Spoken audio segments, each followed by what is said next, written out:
Nomination পেয়েছেন Ballon ডিওরের, অথচ যাবেন না সে অনুষ্ঠানে। যেন তেন কোনো ব্যাপার নয়, ব্যালন ডিওর সেরেমনিতে থাকছেন না রিয়াল ও ফ্রান্সের নম্বর 10 কিলিয়ান এমবাপে।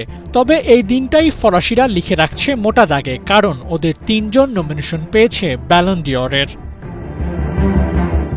এমবাপে নিজেকে ব্যালন নাইট থেকে সরিয়ে রাখলেও টিভি সেটে চোখ রাখবেন, সেই সাথে নিজের প্রিয় ক্যান্ডিডেট ওসমান দেমবেলের জন্য তার পক্ষ থেকে থাকবে শুভকামনা। এই নিয়ে এমবাপে বলেন, আমি টিভিতে ব্যালন ডিওর দেখব, দেমবেলে জিতলে আমি খুশিও হব, কারণ ও আমার বন্ধু। বন্ধুর জন্য শুভকামনা থাকতেই পারে, তবে নিজের জন্য আফসোস এমবাপের আছে কিনা কে জানে।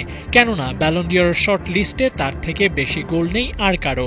লা লিগা, চ্যাম্পিয়ন্স লিগ 2 জায়গাতেই দারুণভাবে গোল অ্যাসিস্ট করে দলকে টেনে নিয়ে গেছেন একা, কিন্তু দিন শেষে তার দল কোনো ট্রফি জিততে পারেনি, যার ফলে 46 গোল আর 7 অ্যাসিস্টের পরিসংখ্যানটাও ফিকে হয়ে গেছে।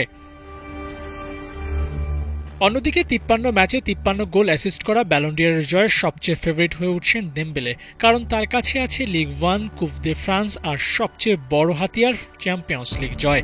পিএসজিকে সামনে থেকে নেতৃত্ব দিয়ে ট্রফি জিতিয়েছেন, তাই স্বাভাবিকভাবে 53 গোল অ্যাসিস্টের মালিক এমবাপেকে ঠেলে 37 গোল ও 16 অ্যাসিস্ট করা দেমবেলে পেতে পারেন এই অ্যাওয়ার্ড।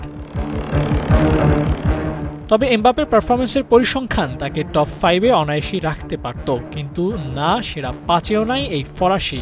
তার জায়গা 6-এ। লা লিগা, চ্যাম্পিয়ন্স লিগ মিলিয়ে যার গোল 40টি, তাকে থাকতে হয় 16 গোল অ্যাসিস্ট করা ভিদিনিয়ার পরে।